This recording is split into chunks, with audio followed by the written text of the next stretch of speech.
श्री राधा कृष्णाय नमो नमः। सर्वप्रथम मैं भगवान श्री राधा कृष्ण के चरण कमलों की वंदना करता हूँ। आप सभी भक्तजनों को भी सादर नमस्कार करता हूँ। श्री कबीर दोहावली से अब तक हम 100 दोहों के भावार्थ का श्रवण कर चुके हैं। आज हम अगले सुंदर 25 दोहों का श्रवण करेंगे, जो इस प्रकार से है। कबीरा आप ठगाई और न ठगिए कोय, आप इसे सुख होत है और ठुगे दुख होए। संत कबीर जी कहते हैं कि स्वयं को ठगना उचित है, अन्य किसी को ठगना नहीं चाहिए। अपने ठगने से सुख होता है और औरों के ठगने से मन दुखी होता है।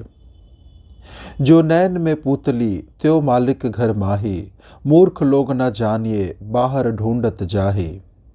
जिस प्रकार आंखों के अंदर पुतली रहती है और संसार को देखती है किंतु अपने आप को नहीं देख सकती, उसी प्रकार भगवान सबके हृदय में विद्यमान है किंतु मूर्ख अज्ञानी लोग ढूंढते फिरते हैं।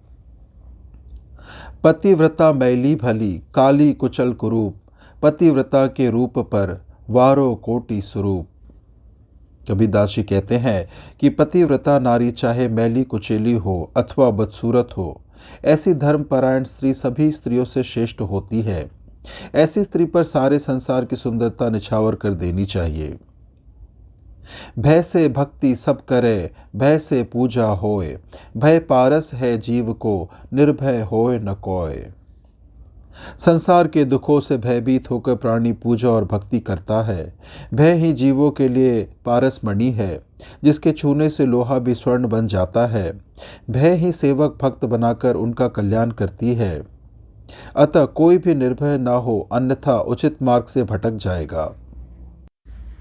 कबीर लज्जा लोक की, बोले नाही साच, जानी बूझी कंचन तजय, क्यों तू पकड़े कांच। संत शिरोमणि कबीरदास जी कहते हैं कि जो प्राणी लज्जा में पढ़कर सत्य वचन नहीं बोलता, उसने जानबूझकर सत्य रूपी कंचन सोना को त्याग कर असत्य रूपी कांच को पकड़ लिया। ऐसा करने वालों का जीवन व्यर्थ चला जाता है। बुरा जो देखन मैं चला, बुरा न मिलिया कोय, जो दिल खोजया आपना, मुझसा बुरा न कोय। बुरा ढूंढने के लिए मैं घर से निकला और ढूंढते ढूंढते थक गया, किंतु मुझे कोई बुरा नहीं मिला। जब मैंने स्वयं अपने हृदय में झांक कर देखा तो मुझसे बुरा संसार में कोई दिखाई नहीं दिया। अर्थात दूसरों की बुराई को देखने के बदले सर्वप्रथम अपने मन की बुराई को दूर करो। गुरुमुख गुरु चितवत रहे, जैसे मणि ही भुवंग, कहे कबीर बिसरे नहीं, यह गुरु मुख को अंग। जैसे सर्प मणि की ओर देखता रहता है, उसी प्रकार गुरु की सेवा करने वाले सेवक को सदैव गुरु की ओर देखते रहना चाहिए और उनके ज्ञान के अनुसार आचरण करना चाहिए। संत कबीर जी कहते हैं कि सच्चे गुरु भक्त के यही लक्षण है। कबीर दर्शन साधु का बड़े भाग दर्शाए, जो होवे सूली सजा, काटे ईट टरी जाए। कबीरदास जी कहते हैं कि साधु संतों का दर्शन होना बड़े सौभाग्य की बात है। यदि उस समय सूली की सजा हुई हो तो वह भी छोटे से कांटे लगती है, अर्थात बड़े से बड़ा संकट भी कट जाता है। पानी केरा बुदबुदा असमानस की जात, देखत ही छिप जाएगा जो सारा प्रभात। मानव जीवन पानी के बुलबुले के समान है, जो थोड़े ही समय में नष्ट हो जाता है। ठीक उसी प्रकार जिस प्रकार सवेरा होने पर प्रकाश के कारण आकाश में टिमटिमाते तारे छिप जाते हैं। छाजन भोजन प्रीति सौ, दीजे साधु बुलाए, जीवत जस है जगत में, अंत परम पद पाए। साधु संतों को बुलाकर प्रेम पूर्वक भोजन वस्त्र आदि उन्हें दो। ऐसा जो भी प्राणी करता है वह संसार में यश सम्मान तो पाता ही है, अंत समय वह परम पद प्राप्त करता है। साधु सती और सिंह को, जो लंछन त्यो शोभ, सिंह न मारे मेढका, साधु न बांधे लोभ। साधु सती और शेर का जितना भी उपवास हो उतनी ही गौरव की बात है, परंतु उपवास करने के लिए बाद सिंह कभी मेढक का शिकार नहीं करेगा। अर्थात भूख से त्रस्त होने के बाद भी शुदा शांति के लिए लोभ के कारण तुच्छ जीव का वध नहीं करेगा। उसी प्रकार साधुजन कभी धन का संग्रह नहीं करते। जुआ चोरी मुखबिरी ब्याज बिरानी नारी, जो चाहे दीदार को इतनी वस्तु निवारी। जुआ खेलना, चोरी करना और दूसरों की मुखबिरी करना, अधिक ब्याज लेना और पराई स्त्री के मुंह में पड़ना, ये बहुत बड़े दुर्गुण हैं। यदि तुम प्रभु के दर्शन करना चाहते हो, ज्ञान प्राप्त करने के इच्छुक हो, तो उपरोक्त दुर्गुणों का त्याग कर दो। आशा तजी माया तजय, मोह तजय अरुमान, हर शोक निंदा तजय, कहे कबीर संत जान।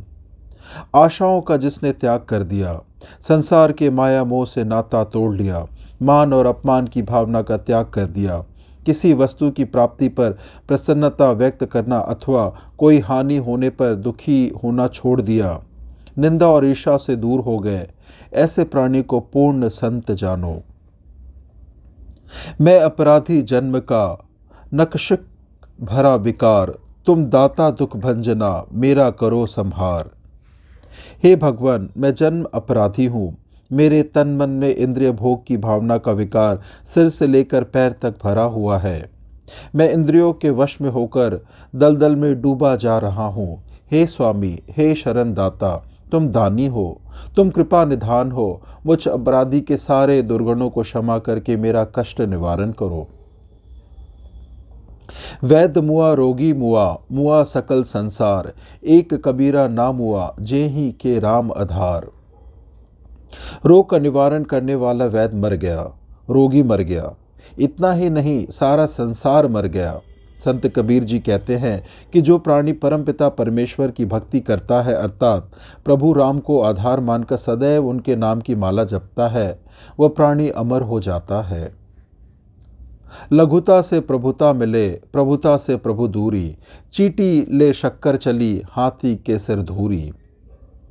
लघुता या छोटेपन और प्रभुता या बड़प्पन की व्याख्या करते हुए संत कबीर दास जी कहते हैं कि छोटा बनकर रहने से प्रभुता मिलती है, और जो प्रभुता नन्ही सी जान चीटी लघुता के कारण शक्कर पाती है और हाथी के सिर पर धूल पड़ती है।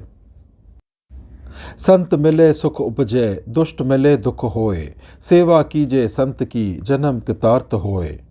साधु संतों के मिलने से सुख प्राप्त होता है और दुष्टों के मिलने से दुख होता है। साधु संतों की सदैव सेवा करो, इससे तुम्हारा जन्म सफल हो जाएगा।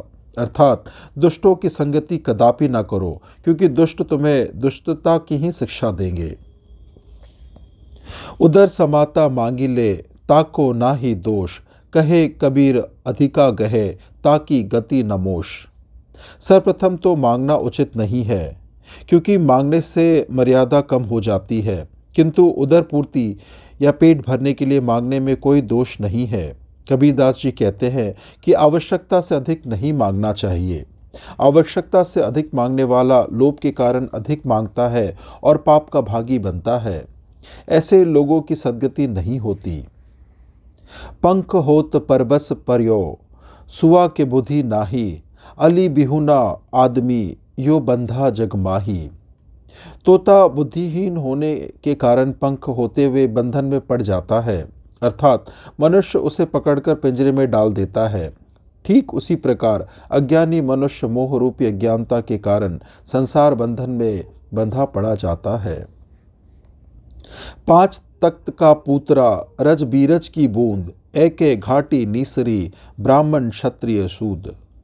माता पिता के राजवीर की बूंद से 5 तत्व से निर्मित होकर प्राणी शरीर की रचना हुई है, और ब्राह्मण क्षत्रिय वैश्य शूद्र आदि सभी जातियां एक ही मार्ग से उत्पन्न हुए, अर्थात इनमें कोई अंतर नहीं है।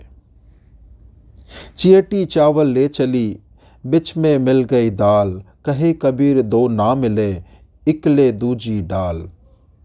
चीटी चावल लेकर चली, उसे मार्ग में दाल मिल गया, वह दाल को भी उठाने का प्रयास करने लगी। संत कबीरदास जी कहते हैं कि वह दोनों को एक साथ तो नहीं उठाकर ले जा सकती, एक को ले जाने के लिए दूसरे की माया को छोड़ना ही पड़ेगा। उसी प्रकार परमार्थ का कार्य करने वाले को स्वार्थ रूपी माया का त्याग करना ही पड़ता है। लिखा पढ़ी में सब पढ़े, यह गुण तजय न कोय, सबे पढ़े भ्रमजाल में, डारा यह जिय खोए। धर्मशास्त्र मत आदि संसार में अनेकों प्रकार के हैं, ग्रंथों में लिखी बातों को लिखने पढ़ने में सभी पढ़े हैं। अपने इस आदत रूपी अवगुणों का त्याग कोई नहीं करता। सद्गुरु के ज्ञान उपदेश का आचरण न करने के कारण वे भ्रमजाल में पड़कर स्वयं को भुलाकर खो डालते हैं। लोग भरोसे कौन के बैठ रहे और गाए, जिय रही लूटत जब फिरे मेंढा लुटे कसाए। जिस प्रकार भेड़ों को कसाई हलाल करता है, उसी प्रकार जीव की दुर्गति करने के लिए यमदूत घात लगाए रहते हैं। अर्थात सत्कर्म ना करने के कारण जीव की बड़ी दुर्गति होती है। फिर भी लोग किसके भरोसे स्वयं को भुलाए बैठे हैं? वे गुरु की शरण में क्यों नहीं जाते? गुरु ही एकमात्र ऐसे हैं जो ऐसी कठिन परिस्थिति से बचा सकते हैं। दान दिए धन ना घटे, नदी ना घटे नीर, अपनी आंखों देख लो यो क्या कहे कबीर। संत शिरोमणि कबीरदास जी कहते हैं कि दान देने से धन नहीं घटता और नदी का पानी पीने से कम नहीं होता। यदि ना विश्वास हो तो स्वयं परख लो। दया कौन पर कीजिए का पर निर्दय होए, साई के सब जीव है कीरी कुंजर दोए। किस पर दया करनी चाहिए और किसके साथ निर्दयता का व्यवहार करना चाहिए? हाथी और कीड़ा ये सभी भगवान के बनाए हुए जीव हैं। अर्थात छोटे और बड़े सभी प्राणी परमेश्वर की कृपा से उत्पन्न हुए हैं। अतः हर किसी को समान दृष्टि से देखो। इस प्रकार से श्री कबीर दोहावली से आज के 25 दोहों के भावार्थ संपन्न होते हैं। श्रवण करने के लिए और अपना बहुमूल्य समय देने के लिए आपको धन्यवाद। श्री राधा कृष्णाय नमो नमः।